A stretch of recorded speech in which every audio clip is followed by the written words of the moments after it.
One of the big challenges with integration is how to connect into on-premise systems or endpoints that sit behind an organizational firewall.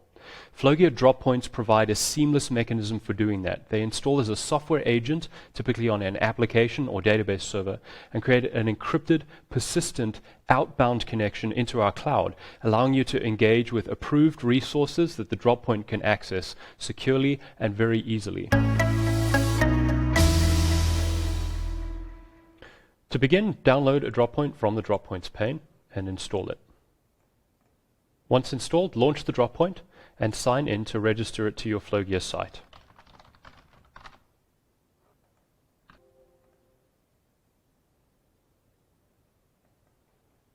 You can also secure the DropPoint with a client-side certificate, and you can whitelist exactly which operations are allowed to execute at the DropPoint. Now that the DropPoint's been set up, I can see it coming online in my Flowgear site, and I can create a connection that targets this DropPoint. I'll give my connection a name, and then choose the connector or node that I want to execute through the DropPoint. In my case, that will be SQL Query. In the DropPoint selection, instead of choosing Run from Cloud, I'm going to select my specific DropPoint.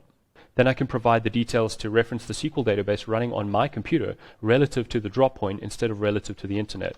And that means that I can provide a server name of local and then database name and credentials. I'll save the connection and hit test to validate that it's been able to execute successfully. Now I can build a workflow that can take advantage of this connection to route through the DropPoint to my SQL database. I'll add a SQL Query connector, choose the connection, provide some simple query text, and then connect up an execution flow. When I run the workflow, I can now see the results coming back from my local SQL database via the DropPoint.